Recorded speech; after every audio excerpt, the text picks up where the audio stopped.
विद्यार्थ्यांनो, आज आपण आपल्या या व्हिडिओमध्ये 1.5 हिज फर्स्ट फ्लाइट हा लेसन शिकणार आहोत. हा लेसन लियाम ओ फॅलहॅर्टी यांनी लिहिलेला आहे आणि हा जो लेसन आहे हा एका बर्डवर, जो ज्याला आपण सीगल म्हणतो, त्याच्यावर अवलंबून आहे. सो त्याची एक स्टोरी आहे आणि ती स्टोरी या लेसनमध्ये सांगितलेली की तो कसा अपग्रेड होतो काय नाही. तर आपण ही स्टोरी बघायची का? चला सुरुवात करूया. His first flight. आता याच्यामध्ये जे टायटल दिलेलं आहे आपलं त्याच्यामध्ये आहे हिज फर्स्ट फ्लाइट. फ्लाईटचा अर्थ होतो की त्याचं पहिलं जे उड्डाण आहे त्याच्याबद्दलची ही स्टोरी आहे. पहिल्यांदा तो उडायला शिकलेला आहे तो बर्ड. तर पहिला पॅरेग्राफ आपला सुरू होतो. The young seagull was alone on his edge. Alone म्हणजे एकटा. On his Lay's. लेज म्हणजे काय? तर समुद्रामध्ये जे थोडं खोलवर काही दगडं असतात तर त्याच्याची एक रांग असते, त्याला आपण लेज म्हणतो. His 2 brothers and sister had already flown away the day before. He had been afraid to fly with them. त्याचे जे 2 भाऊ होते आणि बहीण होती त्या सीगलची. they had already flown away. फ्लायचा past participle. had flown away the day before. एक दिवस अगोदरच ते उडाले होते. He had been afraid to fly with them. आणि म्हणून तो तिथंच थांबला होता. त्याला त्यांच्यासोबत उडायला भीती वाटत होती. Somehow when he had taken a little run forward to the brink of the ledge and attempted to flap his wings he became afraid. कधी कधी काय व्हायचं, त्याला पटकन तो पळत पळत जायचा त्या दगडांच्या रांगेवर. And then he tried to flap his wings. त्याचे पंख फडफडण्याचा प्रयत्न करायचा, बट भीती वाटायची त्याला. The great expanse of sea stretched down beneath. ज्यावेळेस तो बघायचा की आपल्या खाली मोठा समुद्र आहे. And it was such a long way down, miles down. एवढं लांब उडत जायचं आणि मी मध्ये जर थकलो आणि पडलो तर काय करू? He felt certain that his wings would never support him. त्याला नक्की खात्री होती की त्याची जे विंग्ज आहेत ते त्याला सपोर्ट करणार नाहीत. So he bent his head and ran away back to the little hole. तो पटकन आपल्या ते जिथं राहत होता त्याच्यामध्ये जाऊन बसला. Under the ledge. त्या दगडांच्या खाली एक होल होतं. Where he slept at night. रात्री तिथंच झोपला. एकटाच होता, कोणीच नाही त्याच्यासोबत. Even when each of his brothers and his little sister whose wings were far shorter. त्याचे छोटे छोटे पंख होते त्या सीगलच्या भावाचे किंवा बहिणींचे, पण ते त्याच्यापेक्षा लहान होते. Ran to the brink, flap to their wings, flew away. हे सगळं करत होते ते. त्या ब्रिंक म्हणजे नदीचा काठ आपण त्याला म्हणतो, त्याच्यापर्यंत जायचे, विंग्स फ्लॅप करायचे आणि उडून जायचे. He fail to muster up. To muster up म्हणजे काय? तर धाडस, आपलं धैर्य जे आहे ते एकवटणे, धैर्य धरणे, त्याला आपण मस्टर अप, करेज म्हणजे धाडस असं म्हणतो. To take that plunge. ती जी उड्डाण आहे, ते जे झेप आहे.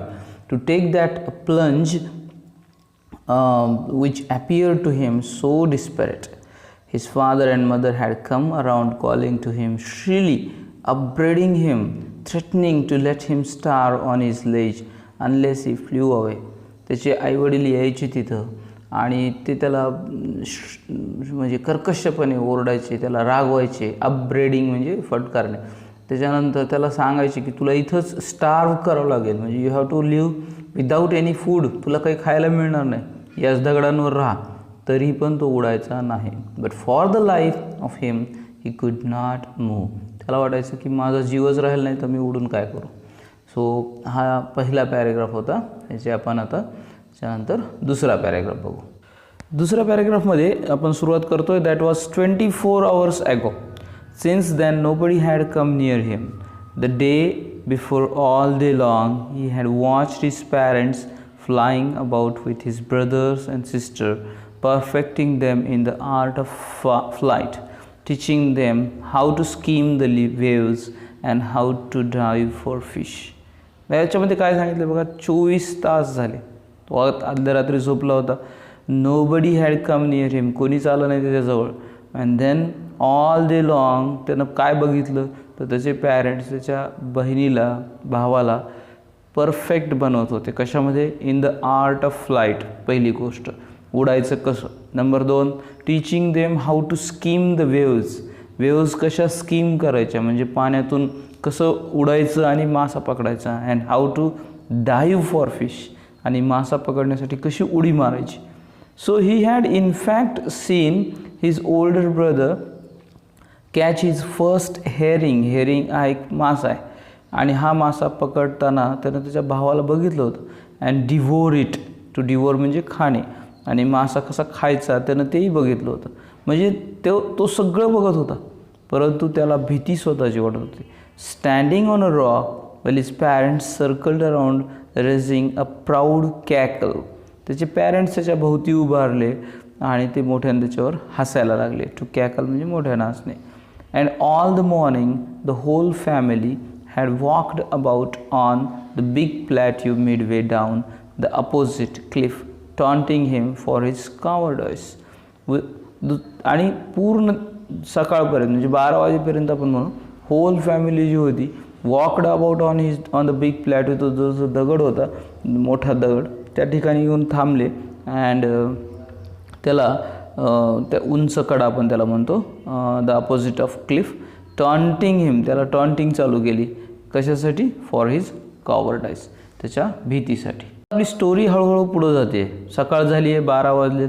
आता 12 वाजता सन कुठं असतो? The sun was now ascending the sky. To ascend म्हणजे पुढं जाणे. जो सूर्य होता तो सूर्य आता आकाशामध्ये वर येत होता. ब्लेझिंग म्हणजे तेजस्वी. So now the sun was blazing on his ledge that faced the south. So he felt the heat because he had not eaten anything since the previous nightfall. काही खाल्लेलं नाही रात्रीपासून. He stepped slowly out to the brink of the ledge and standing on one leg with the other leg hidden under his wing, he closed one eye and then other and pretended to be fell asleep. त्यानं असं ढोंग केलं की मी झोपलेलो आहे आणि मला आता काही त्रास होत नाही आहे. स्वतःचे पायमध्ये घेतले पंखामध्ये and he slept, means not sleeping but he was pretending म्हणजे ढोंग करत. स्टील दे टूक नो नोटीस ऑफ हिम. तो असं का करत होता तर त्याच्या पॅरेंट्सनी त्याला बघावं, परंतु पॅरेंट्स तर बघतच नव्हते. So he saw his 2 brothers and sister lying on the plateau. त्यानं बघितलं की आपले जे सिस्टर आहेत, आपले जे ब्रदर सिस्टर ते तिथं बसलेले आहेत, झोपलेले आहेत. डॉझिंग विथ देअर हेड्स. डॉझिंग म्हणजेच आपण डुलकी घेणे, झोपत होते, असे निवांत पडलेले होते. Sunk into their necks. His father was preening the feathers on his white back. You can see in the video. तुम्हाला व्हिडिओमध्ये दिसते की एखादा बर्ड आपले फेदर्स कसे प्रिन करतो, स्वच्छ करतो त्याच्या चोचीनं. ओनली हिज मदर, त्याची आई जी होती तीच फक्त त्याच्याकडे बघत होती. Was looking at him. बाकी कोणाचं लक्ष नव्हतं. She was standing on a little high hump on the plateau. एका उंच भागावरती उभी होती त्या दगडावर. Her white breast thrust forward, असं धकधक करत होतं तिचं हृदय. And now and again she tore at a piece of fish that lay at her feet. तिनं तिच्या पायापाशी जो मासा होता तो तिनं स्टोअर केला, का फाडला. And then scraped each side of her beak. घासली ती चोच ऑन द रॉक, दगडावर. अँड द साईड, ते जे दृश्य होतं त्याची आई जे फूड स्क्रॅप करत होती, तर त्याच्यामुळं तो पागल झाला. How he love to tear food that way. त्याला आईला माहीत होतं त्याला किती आवडतं. त्यालाही माहीत होतं की आपल्याला हे असं मासा वगैरे फाडणं किती आवडतं. Scraping his beak now and again to whet it. आणि ती बीक जी आहे, चोच जी आहे, ती चोच पुन्हा त्याला धार लावणे, पुन्हा ते मासा फाडणे हे त्याला खूप आवडायचं. व्हेट म्हणजे धार लावणे. तर हे त्याला आठवल्यामुळं तो आता अजून चिडला होता. तुम्हीसुद्धा असं करता, तुम्ही रुसता परंतु तुम्हाला कोणी बोलवत पण नाही जेवायला. तसंच त्याचे आई वडील हे सगळे करत होते. फक्त आई त्याच्याकडे बघत होती आणि त्याला मदत करण्याचा प्रयत्न करत होती.